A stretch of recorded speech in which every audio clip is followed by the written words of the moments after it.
Shortly, Dr. Oates is widely recognized for her scholarship in political communication and democratization. A major theme in her work is the way in which the traditional media and the internet can support or subvert democracy in places as diverse as Russia, the United States, and the United Kingdom. Her research interests also focus on media and crisis, in particular the framing of terrorist threats. Prior to beginning her academic career, Dr. Oates was a journalist who published in outlets ranging from the Orlando Sentinel to the New York Times. In addition to her scholarship, Dr. Oates is recognized for her engaging teaching style, her passion in the classroom, and her commitment to mentorship.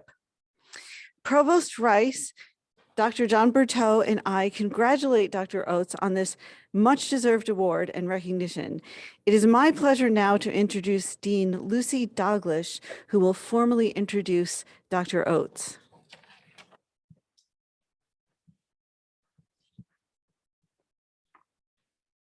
Thank you very much. I'm going to slide this down just momentarily. I'm Lucy Dalglish, Dean of Philip Merrill College of Journalism, and welcome to everyone. I'd like to let particularly those of you in our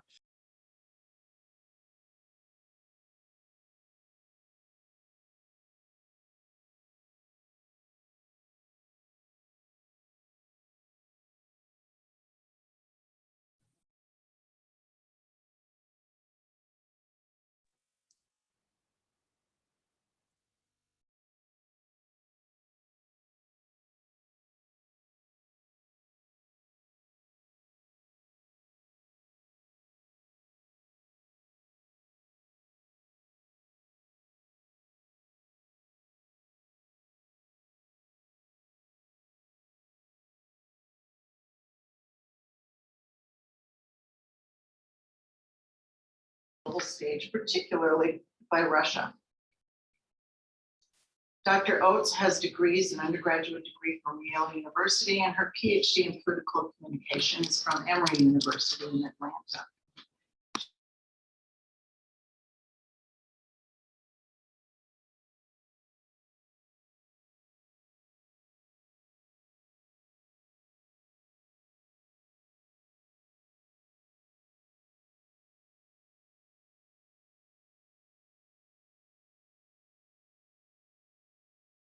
To come out, and she's authored 6 book chapters and 5 articles in peer review journals just in the last 8 years. As you've heard, she's an incredible mentor and teacher. She is energetic and perceptive in the classroom. She's bilingual, English and Russian, and she's been recognized by our students for her wide-ranging lectures and substantive collaborative student team assignments. She enjoys teaching about media and politics from everybody from our freshmen and our honors students to our PhD students.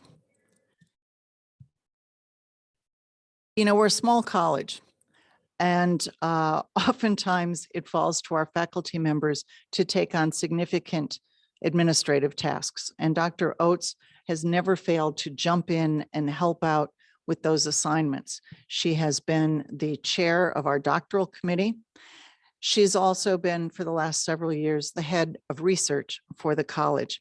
And she has, I think, the most significant thing she did with our doctoral committee was shorten the time to degree significantly from what we had been practicing earlier. She always coaxes everybody to do a better job.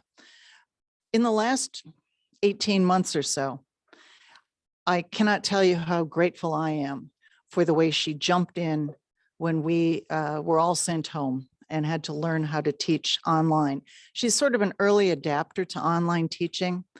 And when we abruptly announced that all courses are going to go online, she used her natural leadership skills to transform Merrill College's teaching. We're incredibly grateful, and she continues to help out on that front today. It's rare for someone who is a brilliant scholar to also be one of the best teachers on campus. We are also indebted to Dr. Sarah Oates.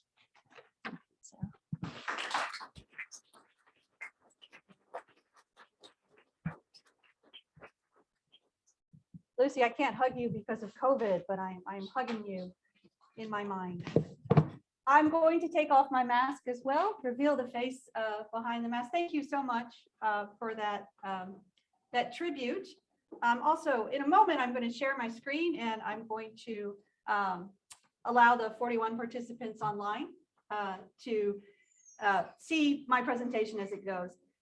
I do want to say that I'm so honored by this award.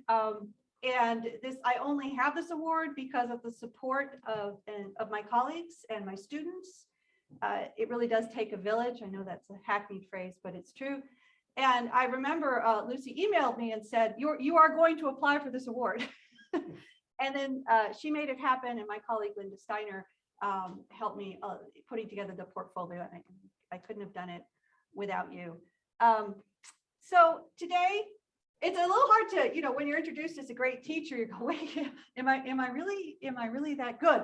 No performance pressure there whatsoever. But I will share my screen now as Clint was helping me out to make sure I did it properly. And I'm going to be giving you a talk today, Nyetwork News, How Russian Disinformation Becomes American News. I do wish the book were as imminent as I hoped it would be. I think my editor from Oxford University Press is on the call today, I think.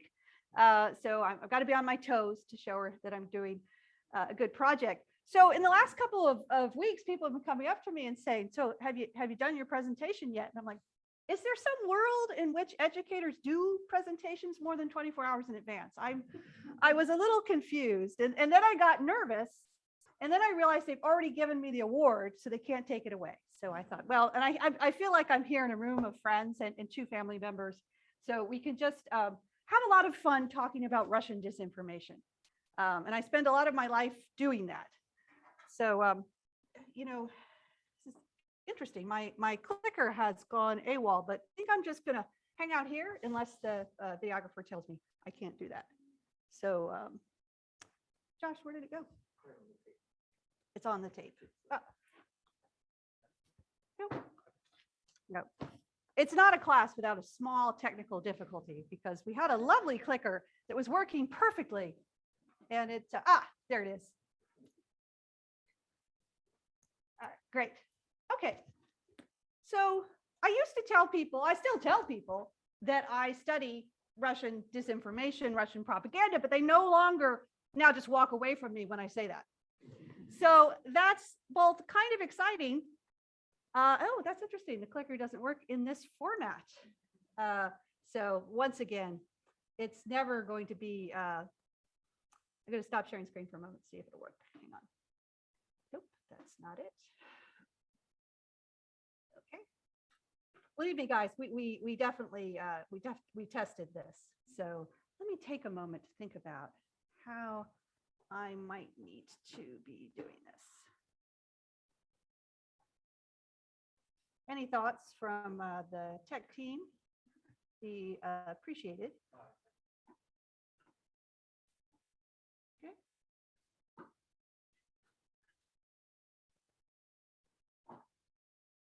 Yep. I think Clint has set this up so you can only do it through interface with the thing. I came prepared for this. I actually printed out my presentation. This is not my first rodeo. So while he does that, I will look at that and talk you through this. Okay. So there we go. All right. So this is a talk in 6 parts, but don't panic because I know that good teachers always end on time. So I am going to end at 1:45. So at 4:45. So we have time for some questions both from you and from our online audience as well. So I want to talk to you about Russian propaganda versus American news. I also am going to talk about how Russian propaganda converges with US disinformation, how to tag and trace disinformation. So that's really the heart of what I'm trying to do these days. What I'm trying to do these days is find a way to create a kind of DNA of online information so we can tag it and trace it. And I'll explain what I mean by that.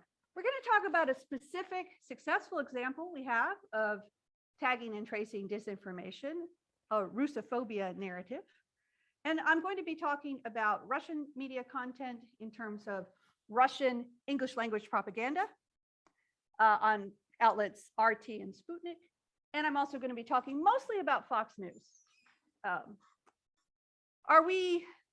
Do we have network news or do we have Nyetwork news? Nyet being, of course, the Russian word for no, and that's a play on this idea that our American news system has somehow migrated from being the kind of journalism we've known and loved for many decades to being simply propaganda that speaks for the elites rather than for the needs of the people. And finally, we're going to talk about journalism research in the disinformation era. You know, what's different and new? What are the challenges?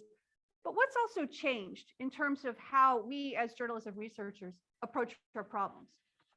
Okay, so here's my kind of, and I'll hold you with just the power of my voice. In the chat, for those at home, we'll ask Josh to repost it in a minute. We have the slides and you can follow along at home. So it's a Sway link. You just click on the link. That's kind of an online PowerPoint presentation, so you can do that. So here's the idea, right? If we know what the Russians want, maybe we can find where their propaganda is going in the US media system.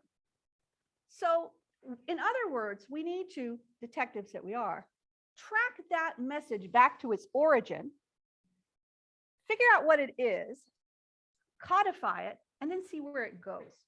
So kind of imagine a big drop of red ink in a gallon of milk. There'll be lots of sort of red metaphors here, which is kind of like, you know. So I spent a lot of my sabbatical, thank you, Merrill College, in 2018-19 at the Wilson Center, looking at how, what did the Russians want? What do Russians want? It sounds like a bad TV show, but it was my life. So we looked at Putin's speeches, we looked at the foreign ministry, we looked at Russian media, but specifically we looked a lot at Sputnik, well, a lot at RT, the formerly known Russia Today. And RT is familiar to many Americans. It's an English language website that purports to be news, and it does have a lot of news on it, but it is directed by the Kremlin, and it includes Russian propaganda objectives. So what do Russians want? Well, Russians have four main top headline propaganda strategies that they pursue in the West. Democracy is corrupt and failing. Now that one may sound familiar to you, and we're going to come back to that. We protect Russians no matter where they are. So if you're in Crimea or Ukraine, we're going to come help you out. Or maybe if you're in Lithuania or Estonia. Russia is resurgent as a great nation. And finally, and this one relates to us, the West is out to get us, particularly through their henchmen with NATO. So if you read Russian English language propaganda, and well, if you actually read, and if you want to, consume Russian media in general, these four top line narratives come out a lot. So I can take you down the rabbit hole a little bit here. Did I try to operationalize these narratives and find them in US media? Yes, I did. Did I find them? No, I did not. Turns out we don't really talk about NATO much because no one cares. So the Russians care. So they do a lot of propaganda about it, but it doesn't have any like traction because we don't care. All right. So, but this all got me to thinking about, and any graduate student of mine, Wei Ping, Shannon, Bobby, they're just going to start snickering when I say these two things, which is that got me thinking about media models. Wow, you've never heard me talk about media models. I mean, no. And about content analysis, because the big joke in the college is, oh, well, what kind of dissertation are you going to do with Sarah Oates? Well, it will be content analysis. So there is that. So we think of media in our own countries as a universal thing. We think of it as this way that something functions within a society. It turns out that media systems are highly specific to countries, and that free media is extraordinarily rare and endangered. So about 13% of the world's population enjoys living in a country with a free media. And that includes the United States. For all our flaws, you know, we have a free media system. despite the efforts of some people, we do. Russia does not have a free media system. Russia has an authoritarian media system. So it is understood that the media operate for the good of the elites. This is the norm. That's how it works. So if we have a free media system with very few legal constraints on what can be said, and our foreign adversary has an authoritarian media system, we are at a disadvantage. And this is something that actually concerns unsurprisingly, concerns our government a great deal, because a lot of what takes place today in terms of conflict is communication and conflict. Okay, fine. So we have this asymmetric media system, but we also have a changing media system in the United States, in which segments of our media system, and I'm just going to call it out, Fox News, but also websites such as Breitbart, One American News, there's a list, they show more evidence of being interested in spreading propaganda as opposed to disseminating news. And there was a wonderful chapter that Wei Ping sent me Friday about how Fox covered COVID in a really fascinating way. The study showed that journalists at Fox News and prominent announcers and things like that actually talked to Trump personally quite a bit. And there was a lot of interchange about, you know, how to downplay the threat of COVID, how to shift blame about COVID, how to vilify certain individuals such as Fauci. So they were co-creating, as it were, disinformation. And that's in America. Which brings us to our really big problem when it comes to studying Nyetwork news and the way my project has morphed over the past couple of years, which is, how do you tell the difference between domestic and international or, you know, foreign disinformation? Well, you could throw your hands up and say, well, we don't care. We've got so many problems right now. The Russians can do whatever, or the Chinese or Iranians or whoever is targeting us to a large degree with disinformation. But that's not really a great solution. So when I got into the disinformation biz or the propaganda biz 20 years ago, there would be one panel at one conference, you know, and no one would come to it. And we all knew each other at one point.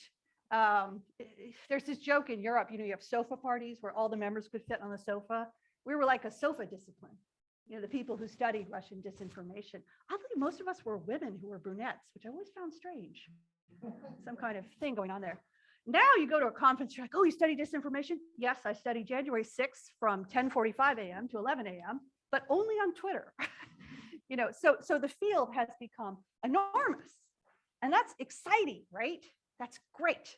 But the problem with that is it's also become overwhelming and confusing and sometimes difficult to step back and think like a social scientist instead of like, for example, an outraged citizen or, you know, just a frustrated person.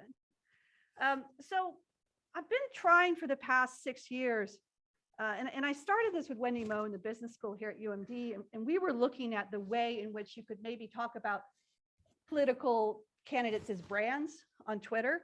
So we studied Twitter in 2016. Well, that wound up pretty crazy. And I work now with Arliss here at UMD, Advanced Research Laboratory. I think it's in Intelligence Studies. Apologies to Arliss if I get that slightly wrong. And we're looking at disinformation in COVID as a problem in national security.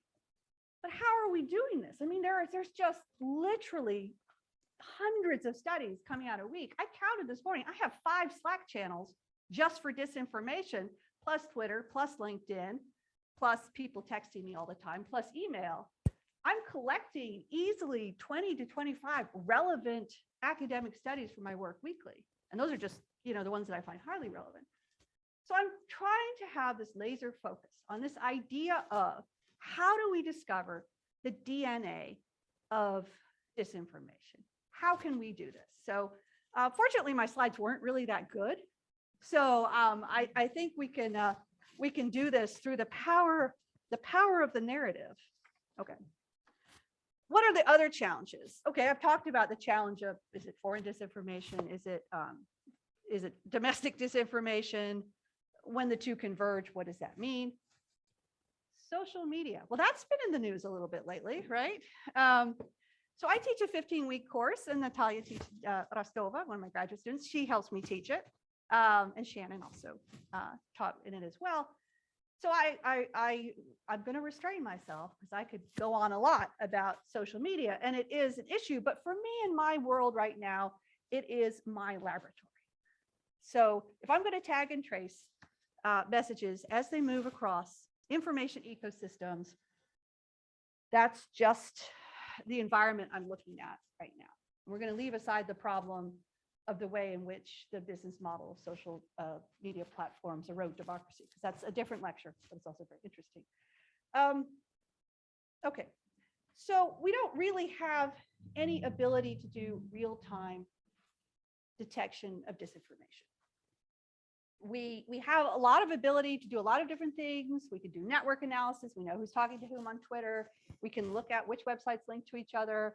There's lots of think tanks and lots of researchers who gather up lots of known Russian bots and talk about things like that. But that's somewhat disaggregated. So what I'm suggesting we do instead is we think about this conceptually. Wow, we knew we were going to get to that at some point, right? In a lecture by a scholar. Now, typically, and this is where I really have to control myself because content analysis. And I was having this email debate, and this is going to make a lot of people in the room laugh, with Professor Linda Steiner about what exactly is content analysis.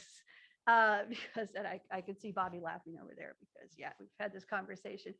So it's a research tool, and I'm going to read this because otherwise I can get a little crazy. It's used to determine the presence of certain words, themes, or concepts within some given qualitative data. Okay, so determine the presence of certain words, themes, and concepts. Researchers can quantify and analyze the presence, meanings, and relationships of certain words, themes, or concepts.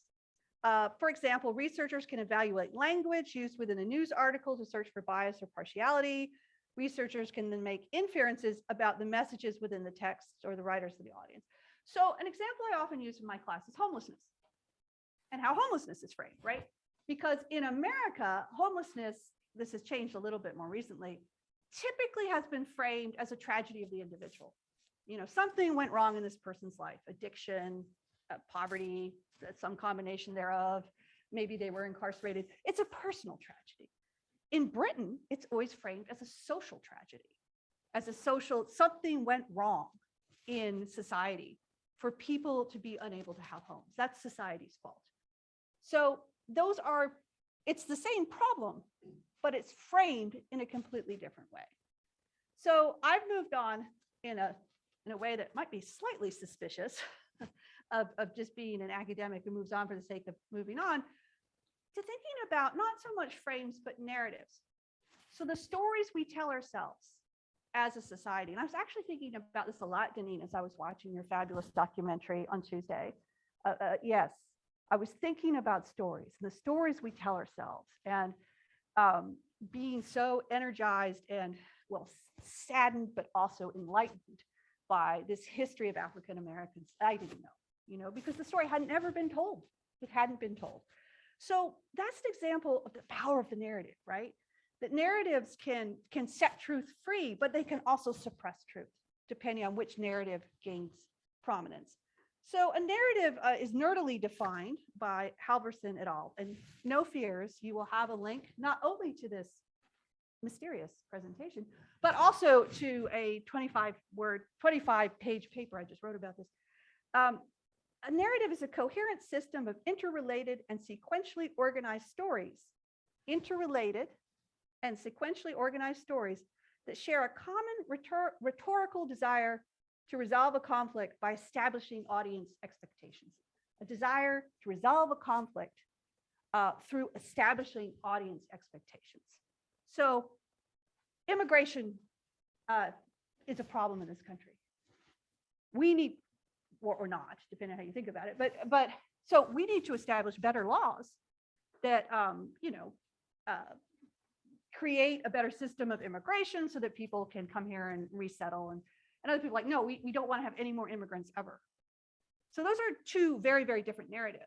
Now, I got really interested in narratives when a scholar named Kate Starbird did a study that she thought would be a little footnote to her work. She and her lab out at the University of Washington about 4 years ago were studying conspiracy narratives because she's like, wow, those are really whack. This whole, all Democrats are pedophiles or, all this stuff. This is really strange. Sandy Hook massacre didn't happen. Well, those are just a bunch of crazy people. Well, it turned out that these narratives were incredibly resonant and sticky. They weren't true, but they were powerful. So I got really interested in thinking about, can we catch these narratives? Can we track them and study them? And can we watch them as they run around first in the zoo and then they leap over the fence and then they're just in our society? And it gets us away from conversations about, and these can be difficult in the class, about what's true and what's not true. And I think any teacher in this room has lately been having some discussions or arguments about that. So I decided, well, I'll just try and code narratives. I will read a whole bunch of stuff. I'll figure out as a human being what the narratives are trying to push are. And then I will use computational linguistics to code them. And then I can find them wherever they live. Okay, now how did this go? All right. And I'm aware that the editor is listening, so I'm going to be, actually, she's great, and I've already come clean to her, so it's all okay. You can do this. It did work. We got one to work. It was very, very exciting. The other 5 didn't work. So I learned a lot. And I want to talk to you about how this worked. I work with a Silicon Valley startup called Marvelous AI, who I met through a group called the Credibility Coalition, or CredCo. And you can join the CredCo Slack and you can Slack away about disinformation 24/7. They're a really great group. They connect a lot of different actors in the disinformation warrior world. And they're nonprofit. So this company said, we really need a social scientist to come in and help us with our computational linguistics. So I did that, and they're a great group of people. And what we did is, I've written a couple of papers with them. We initially started with Twitter, and we broke out into RT, Sputnik, Fox, CNN, and a couple of other different, what we call corpora, or different types of media content. And we spent all summer, me and a brave intern named David Rubenstein, spent all summer reading first the Russian English language propaganda and then reading Fox and trying to see what sorts of narratives there were. Now, I'm wondering if anyone in the room might care to guess what kind of narratives might have been there, thinking back. But I will help you out here, and I'll tell you what we found. So in the Russian English language propaganda, we found these 5 narratives in order of their what we perceive to be their magnitude. Biden is bad for America. The liberal media lies. Russophobia, and I'll get to what Russophobia is in a minute. Trump is incompetent, and Trump is better for America. So you've got 4 pro-Republican, 1 pro-Democrat. The Fox narratives, this is really interesting. The biggest narrative on Fox was Democrats make your cities unsafe. And that's a huge one on Fox. Democrat run cities where streets, people running amok. The liberal media lies, same narrative. Then Democrats are socialists. One of our flaws in doing this is that's actually the same as your unsafe streets one, but whatever. Biden is old and feeble. I believe our code was Biden zombie for that one. Yeah, you gotta have some fun when you're coding, and you're just gonna go insane. And Russophobia. What is Russophobia? So Russophobia. Let me go to my notes. I know what it is, but it's always best for Sarah to stick to her notes. We had a meeting about the DST, and they're like, well, no, we want you to infuse a little bit of yourself in your lecture. I'm like, no, don't tell me that. No, just no. Sarah does not need to hear that. It's like all those earnest student reviews I've had over the years. Professor Oates seems easily distracted.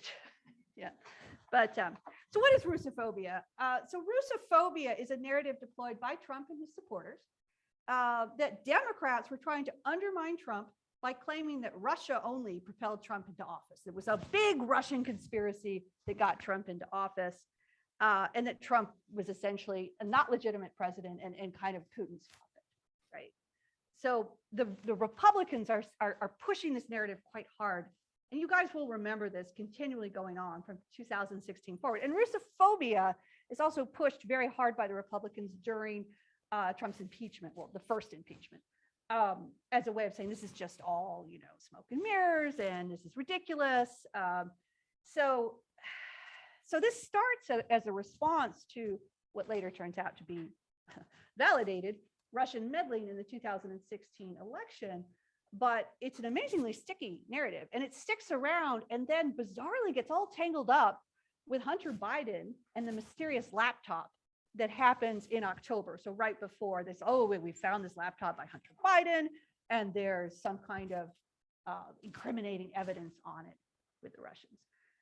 So what we found, and this is the only place where I'm sad I can't show you my lovely chart, but so what we found is a very heavy presence of the Russophobia narrative. The Russophobia narrative, which we first coded by humans, and then we fed into the marvelous AI machine learning system.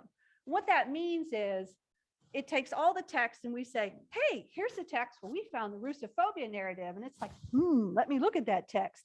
And then it finds similar text and it sends it to us in a little queue and says, okay, we found these. Are these right? And we're like, yes, no, yes, no. So we train it. We train the algorithm. Russophobia worked beautifully.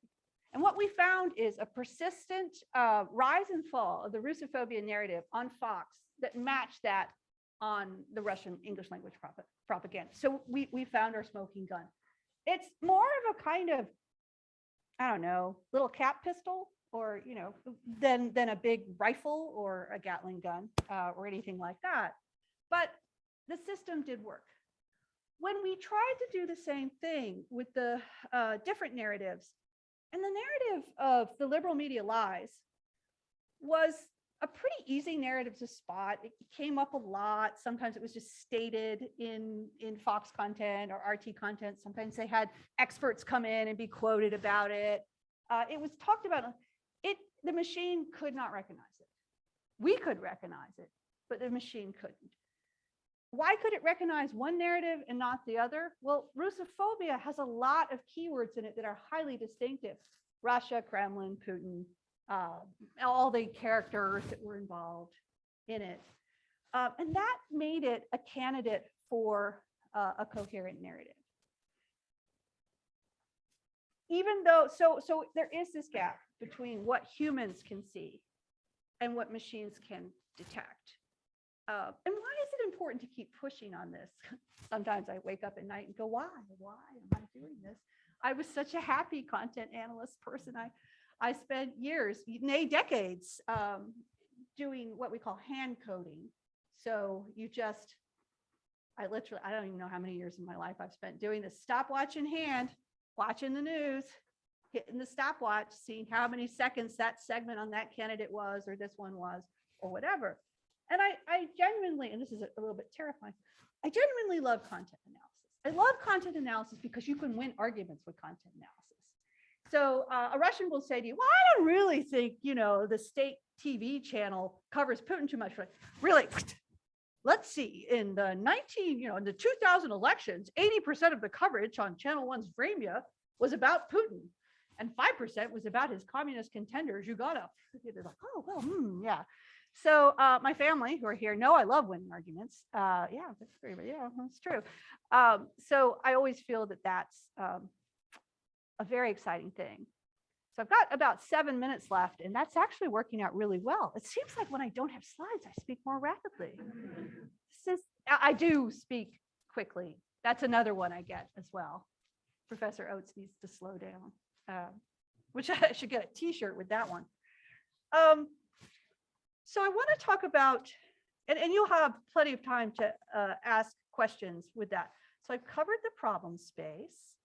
I've covered 2000s tag and trace, Russophobia, where we are and where we're going. So where are we? Where are we with Are we network news or are we network news? There is, if you'll pardon the pun, good news and bad news. Let's start with the bad news, right? There are segments of the American media system that look much more like Russian propaganda. I would argue that Trump, and I have pretty good evidence for this, acted more like Putin than an American president. He felt that the news should function as news does in an authoritarian regime. The news should function as a voice of a political faction. And if you can understand the problem through that lens, it makes his actions much more comprehensible. So that's why I love media models, because it takes things that you might find puzzling or strange. In about 20 years ago, I was in Russia doing focus groups, and this was a difficult time in Russia. 2000, there had been a huge economic collapse. A lot of people lost their jobs, their pensions, even their homes. It was tough times.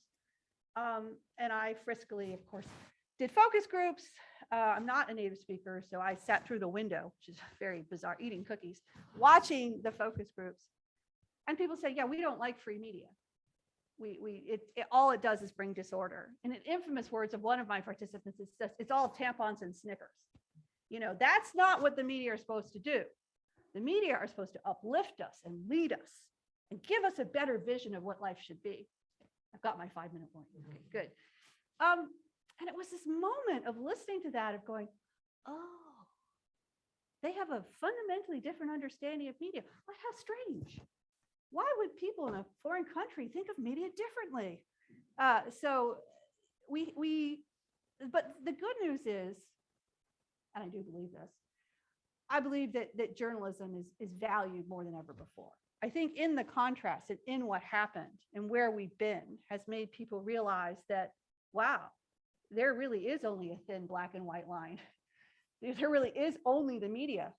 That's it between democracy and authoritarianism. So that's why I think what we do in this college, and why I was very excited to move here from what I call a more traditional political science department, is it's so exciting to be in a building with the students and the faculty who are as one in knowing that we are going out and we are training the soldiers in the fight for truth.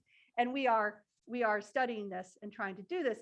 And I think that that's why I've become even more curiously obsessed with content analysis, because I know in my life, it always comes back to content analysis. It's all what it is.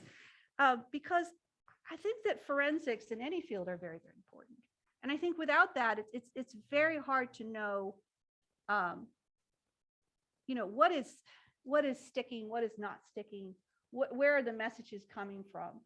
And without knowing that, certainly, and I talked to a lot of people about Russian disinformation. I've been talking to people about Russian propaganda for, I can't even remember, 20 years, 30 years. Oh my God, it's almost 30 years. And there is this frustration with, we feel like the sort of the Oklahoma settlers did about, their families getting sick with fever. Well, it's because we live in a swamp, right? And we're going to have to move away from the swamp, which actually happened to my husband's ancestors in Oklahoma. And we feel like, I think now, we live in this swamp of disinformation. We need to figure out this DNA of disinformation, this microbe, in order to be able to combat it and to keep our media system open and free and to preserve that wide range of opinions. So I want to close on two notes about reality. And one is, it's about what's changing in our profession as scholars, right? So when I came into the profession in late 19th century, it was more that you had your little piece of data and you worked that little piece. You didn't share that data. You worked that data and it took you like 20 years, and then you published your data and then you were great. Today, it's really different. And I remember back in the 80s, there was this movement among papyrologists, who are people who study ancient Greek written on paper of beaten reed. There was this movement among papyrologists to take all those collections, digitize them, and put them online. And it was this huge revolution because you didn't get to go into other people's papyri collection. They belonged to a university. You had to be at that university, you had to know somebody. And so it just blew everyone's mind in the ancient Greek scholarly world that all of a sudden that all this knowledge was going to be pulled. And my father, John Oates, was a leading light in doing this.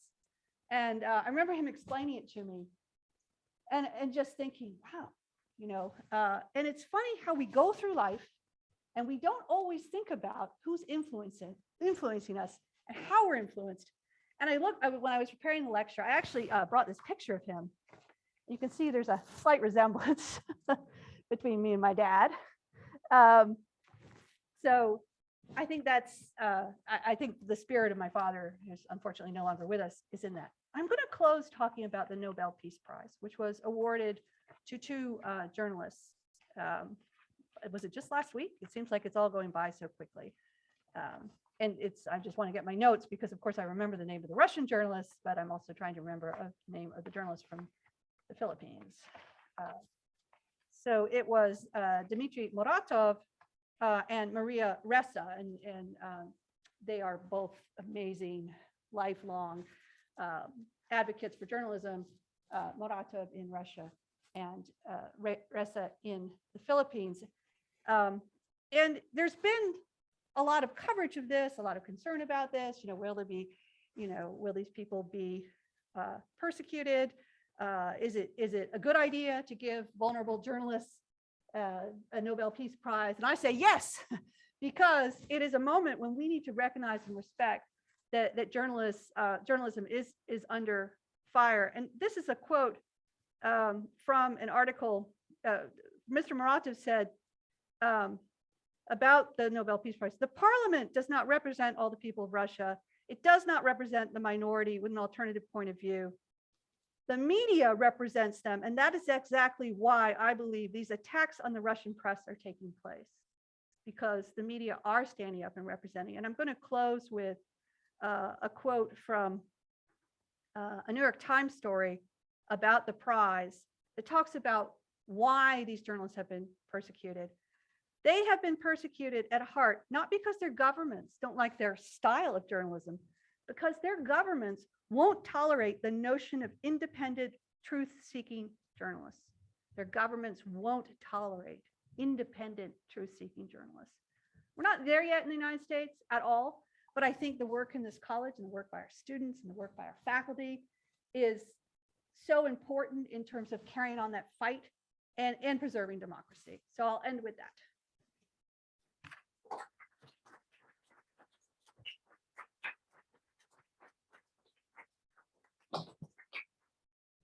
So who is in charge of questions? Aha. All right, so should we take one from you, and then Raphael is monitoring the chat? Sure. So I have to wait till it's Mark down here. One of our many Joshes, Josh Land. Hi. So you talked about how essentially when it came to Russophobia, the Russians were putting it out at the same time Fox was putting it out, kind of in parallel. And your subtitle talks about how the Russian disinformation becomes American news. Right. So can you maybe explain that? You're not suggesting there's actual coordination, collusion to use that word, or that it just gets picked up in the ether, or Right. How does that work? I'm really glad you asked that, and I should have articulated that. It's the famous thing where you write the talk and you kind of don't look back at the title. They're choosing to frame events in the same way. So what I found when I studied narratives is narratives are very, very event dependent. Like you can't just decide you're going to have like an anti-democracy narrative and like put it out there. You have to develop that narrative through coverage of specific events. So it's co-varying in general with news events. And you see the biggest spike actually at the end when Hunter Biden gets swept up in it, and then it just goes crazy. But in the very beginning of the period I studied was around the time of the Democratic Convention, which I should have said this. So August 2020, right till election eve. I didn't go past that. And there was something going on with the the Russia investigation, or there was some story. And so the spikes come along with the stories, but no, I don't think they're calling each other on the phone or even really looking at each other that much. Although interestingly, InfoWars often picks up Sputnik or RT content and replicates it, but they also credit it. That's a different thing. So no, this isn't a spy story. This isn't a story of collusion or payoffs or anything like that. The only story I'm trying to tell is the story of narratives that resonate, I guess. So, Raphael, do you have anything? Okay, then we'll go with Tom. Sarah, American media is commercial. Mhm. To what extent were you able to detect, or are you able to detect, the degree to which narratives in places like Fox gain speed because they gain audience and pick up over time because they resonate and are commercially successful? Right, so you're kind of talking about the catch-22 of a commercialized media environment, where if you're always chasing the consumer and the consumer wants disinformation rather than news, what do you do? That is not specifically included in those particular narratives. That wasn't something I thought about. But at one point, my intern, David Rubenstein, turned to me on Zoom over the summer and said, is RT this way? Are they to the right just because they know they'll get more clicks that way?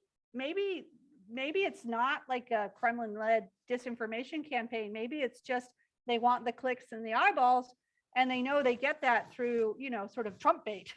So the profit incentive has, and you know this as someone who knows American media history, and a lot of people in this room, particularly Mark, know this.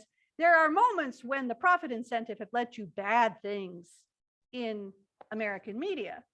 The idea is, however, those bad things are balanced out by the fact that you don't have the state controlling the media, which, by the way, we are the only major country in the world that does not have a state or major public media sector, with many apologies to NPR, who I think are important, but are not a typical large state media sector. I'm sure they like to have all that money, but you would not like to have the control. That was a bit of a waffly answer, but I hope I got close enough. Okay. Oh, we have a tranche of hands, or do you want to start? All right. Question from the chat room. Yeah, well, just tell it to me, and then I can repeat it if people can't hear it. This is from Pamela Absher. I hope I'm not mispronouncing that. Thanks for a great talk. I understand the underlying reasons you described for why Russophobia was more accurately detected by AI than liberal news bias. As an engineer, I have to ask how fully explored that result is. Could there be a better network that does a better job? Ooh, I'm going to be talking to you, Pamela, my fellow DST. Yeah, this kind of loops back to my other point about it's going to take a team, a village. I think there are better engineering solutions to this. We identified several things we did wrong over the summer. It's a bit of a depressing list. But I would say right now, our biggest methodological problem is, this is so sexy, snippeting. So our unit of analysis, an article is too big, a sentence is too short. We're really struggling to know in detecting narratives how big a chunk of text you need. So I think there are problems. There's methodological problems here that are pretty bad. So that's a great question, actually, Emma. Great, do you want to do that and then they'll sweep over there? Okay. So Sarah, I loved your metaphor of the kernel getting out of the zoo and then trying to figure out how to stop it before it goes on and does other things. Are there any examples of how that's been effectively done by citizens or journalists, that the idea, starts here, it's disinformation, but before it really gets traction and speeds up, somebody effectively uses a counter narrative to, to stop it in its tracks, and what that mechanism is that you're looking for that might do that more effectively? Are there any examples over the last couple of years where that's happened? Well, thank you, Carrie Anamir, also at DST. And by the way, I did want to say that, no, not about you. I will answer the question, but I meant to say that also in my very first words that participating in the advanced gender mentoring program is another reason why I'm standing here today. So, and Carrie Ann used to run the program. No, there is no example of an automated system that can detect an emergent narrative and then suggest a good counter narrative. I'm consultant to another Silicon Valley startup called VAST, which is trying to do exactly that. They are trying to create a system, an early warning system, as it were, for an emergent disinformation narrative so that you can detect it and deter it. There are probably, and Wei Ping would know this better than me, but there's hundreds of thousands of fact checkers, and actually Nyetwork looks at this as well. There's working around the world to do that manually, and bizarrely, Facebook does it manually. I don't know. Then maybe they have they have keyword detections, obviously, but I don't think they do narrative detection. I don't know if I'd still be happy to sell them the system. Think about that. But yeah, no, you hit the nail on the head. This is possible. If I can get it to work, that doesn't sound very confident, right? You give me a couple $1 million and, maybe 10 more people. And I think we could scale it up really fast. And certainly there are commercial enterprises that are trying to do that. It's just, it remains very siloed. But no, these, whatever, I'm thinking of them now as small kangaroos. I don't know why. But yeah, the image of they are wandering free through society. Thank you. Susan Muller. Hey, Sarah, and because it's happened to me, I'm impressed at how well you managed through the lack of the slides. So congratulations on that too. When someone when I ask a question, it's of course going to be about visuals and images, and with a nod to my colleague on my right, probably about memes too, because I've almost never met an article about visual narratives or visual content that doesn't have huge methodological challenges. Mm-hmm. And I wonder to what extent, in thinking about narratives, you also were, even if just anecdotally, gathering, looking at, understanding the way that images are carrying them on, often in sort of voce ways that are different than verbal ways.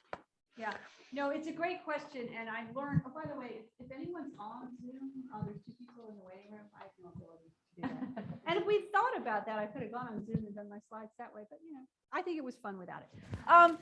So yeah, particularly because you would have laughed at my bad images. But I would never judge you. Never. We never judge each other, Susan. We know, no, we don't. And this, I'm inspired here by Bobby Foster Busari's dissertation work. I think images are a whole new level of hard. I don't know how to do that. I don't even know how to start.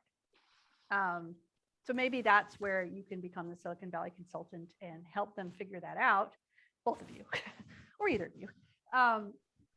I think Bobby's dissertation project in thinking about memes as these units of cultural, not contagion, but these units of cultural knowledge that are passed on visually is a great way to do it.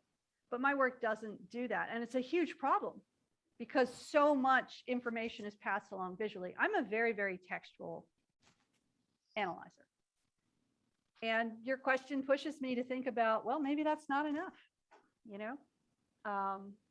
So no, it's a good point. So we've got, okay, there, and then maybe Denise. Yeah.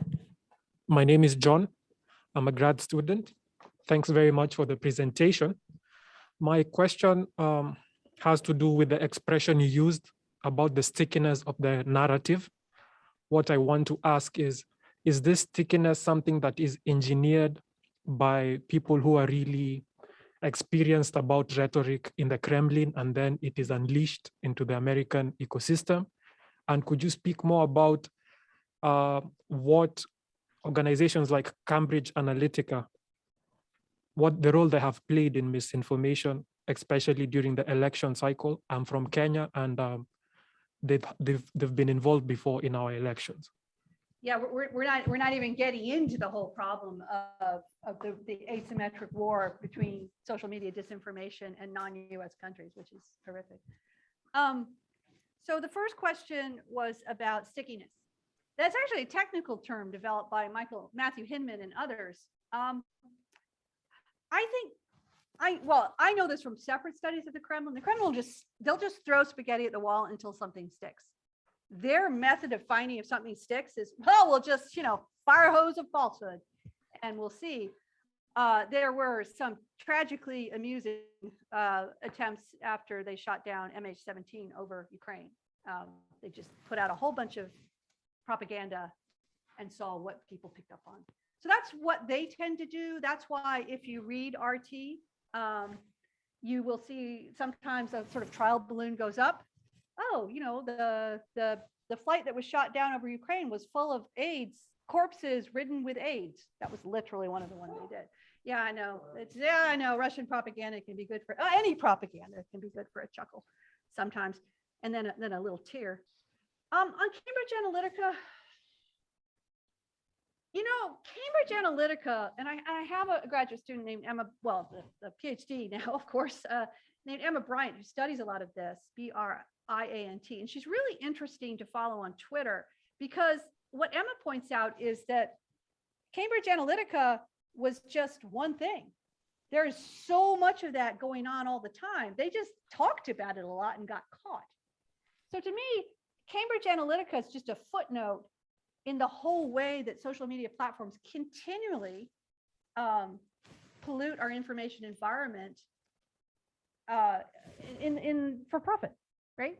So I think it's really interesting that Cambridge Analytica gets talked about a lot, and it should be, but that's just one like tiny minnow in the whole game of what I consider to be corruption. Do we have time for Deneen, or do we need to? Oh, I'm sorry. You guys duke it out.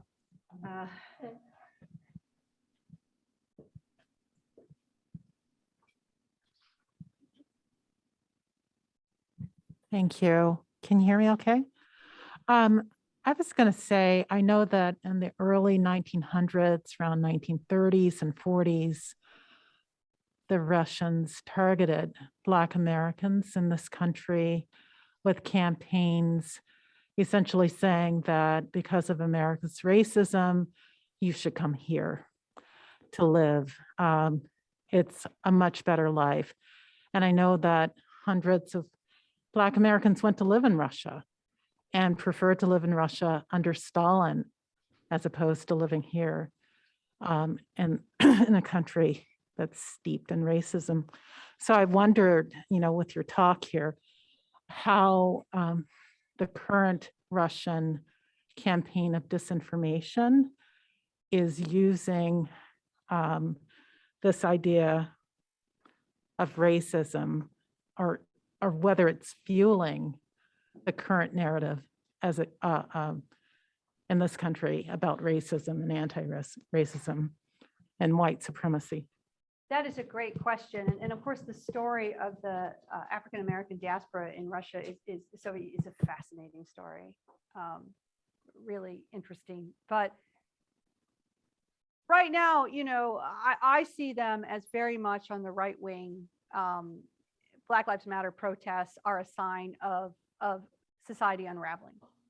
And actually, it's a great way to end the talk, because to me, that's been the most interesting recent convergence in narrative between Putin and the Republicans, because there have been a fair few protests recently in Russia. Not so many, because repression's heating up there, but there have been a few. Yeah, they're just, they're framing, generally framing Black Lives Matter protesters as disruptive individuals who are demonstrating that democracy doesn't work. They tend to frame them as criminals, not as normal citizens in their civic duty, in protest. So if you were to look at the way Black Lives Matter people were talked about on Fox News, it would be pretty much how it's talked about on RT. That there's a very strong resonance, which is, you know, perfect, but. Can I just ask one thing? Sure, Chuck. I don't read RT every day, maybe I should. Well, How did the Russian outlet handle the January 6th?